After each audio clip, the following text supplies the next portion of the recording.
If only my subscriber count goes to 3000, I'll be so happy.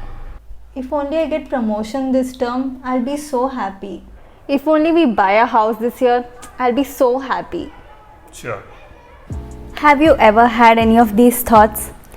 Well, may not be exactly the same thoughts, but something on the similar lines where you're looking for something more just so that you can be happy.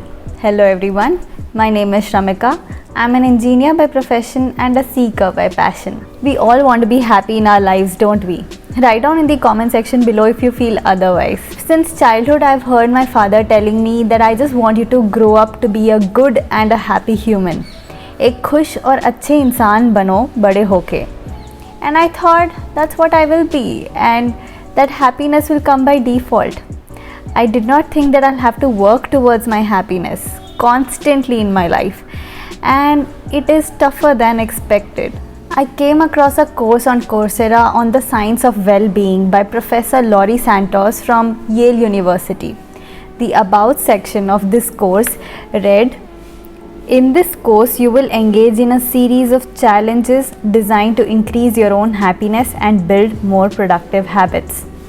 This had me intrigued, and I signed up for the course immediately and went for the class 10 weeks straight. So in this video, I want to share with you some of my learnings from this course and how eye-opening some of those things were. Let's attempt to define happiness first. Obviously, we have to go to Google for this. The term happiness is used in the context of mental or emotional states, including positive or pleasant emotions ranging from contentment to intense joy. Happiness is about deeper emotions like meaning and satisfaction of life, and not the joy, the superficial joy we get at the delivery of new clothes. Now, I know that we all understand the meaning of happiness, so let's not dwell over it too much. There's so much we have to cover in this video, so let's not waste any more time. Let us start with understanding some of the annoying features of our minds. Our minds don't think in terms of the true thing out there. Instead, we are only thinking in terms of these relative terms, which we can call reference points. For example, the orange dots here are actually of the same size, but because of the blue reference circle, the left one seems tinier than the right one. We all have seen this illusion in our childhood, haven't we? We always think in terms of relative to others, and more so in this age of social media. In our parents' generation, the comparison was limited to a certain number of people, like the relatives, the neighbors, and the family. But in this day and age, we see everyone's happy moments on social media, and this leads to an insane amount of comparison. We compare ourselves to all the connections on social media in terms of the money we make, the holidays we take, or the car we buy. This leads to some insidious reference points, which leads to our own unhappiness. The annoying feature of our mind is that it soaks in any kind of reference point. It has no filter. It does not use its intelligence to filter out irrelevant reference points. How can I compare myself with what Deepika Padukone is doing in her life? I cannot, and I should not if I want to remain happy. It was much better 10 years back when we didn't have social media, so we didn't have these insidious reference points. Now, I'm not blaming social media at all because we still have control over it. I have made a 2-part series on how to get over social media addiction. Do check it out if you haven't already. The second annoying feature is that our minds are used to getting used to stuff. Again, since we think in terms of vision, let me give you an example of perceptual adaptation. Imagine you're in a dark room for long. Now, when you enter a bright space, your eyes do take some time to get adjusted to the new normal, right? Similarly, hedonic adaptation. This is the process of becoming accustomed to a positive or negative stimulus, such that the emotional effects of that stimulus are attenuated over time. In simple words, our brain gets used to stuff. Things like a good job, true love, lots of money stick around for long, and they become the new normal, and slowly they lose their charm and we take them for granted. This is a cartoon of two people who are just married, and 2 years later they are just married. This sums up really well our interpretation of any stimulus we get in life. There are some ways to get over hedonic adaptation, and don't worry, I'll share all of those with you. The first step in solving a problem is recognizing that there is one, and that is what we are doing right now. Let me give you an example from my life. When I was moving from Trichy to Bangalore, I was so excited because I was moving to this big city with all the independence and so much money in my hand. But now what? I'm no longer as excited as I used to be because I've gotten used to this big city, this independence, and this money. This has become my new normal and it has lost its charm. Daniel Gilbert, the author of Stumbling on Happiness, sums it up beautifully. Wonderful things are especially wonderful the first time they happen, but their wonderfulness wanes with repetition. The third annoying feature of our brain is impact bias. This is the tendency to overestimate the emotional impact of a future event, both in terms of intensity and duration. What this means is that our brain sucks at predicting our future behavior or future emotions.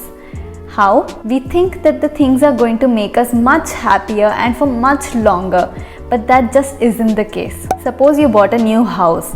You're so excited and you think that's it, this is the biggest event of your life and this house is going to keep you happier for a very long time.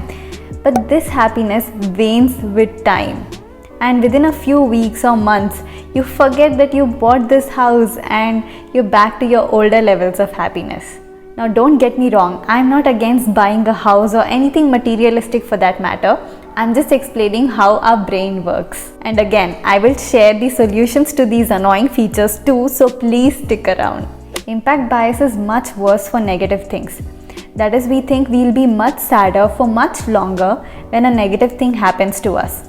Again, for an example from my life, when I was preparing for IIT JEE, I had thought that if I don't get into an IIT, my life would be over and I would not know what to do. But within a month or lesser of the JEE results, I was back to normal. I knew I didn't get into IIT, but I wasn't as sad as I'd expected to feel. Now there are two reasons for this: focalism and neglect of psychological immune system. I know these sound like big words, but they are very simple. Let me explain. So focalism means often when we are predicting our happiness or sadness levels, we are focused on just one incident only. We often forget that there's a life happening to us around this incident as well.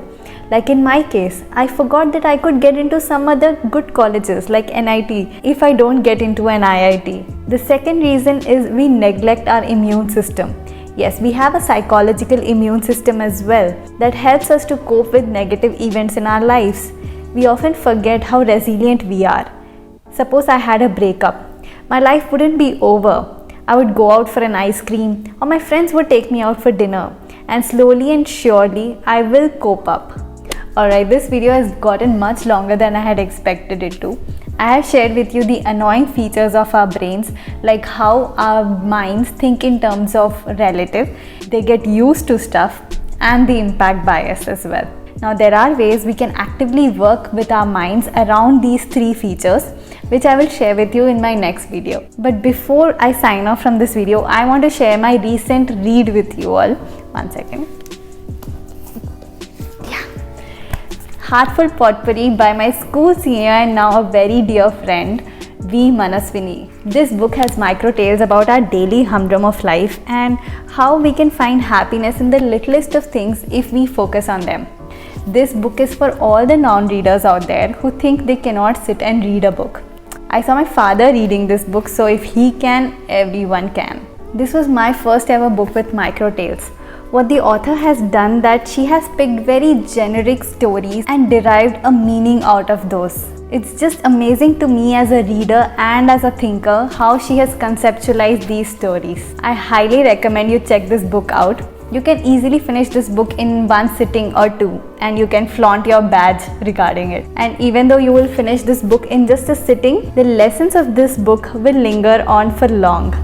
Some of my favorite stories from this book are Customization, Tiny Desires, The Spark, The Conversation, Pay It Forward. I have left the link to buy this book in the description box. Do check it out. I think I'm gonna make this my life mantra. Live life as if everything is rigged in your favor. Happy learning and bye.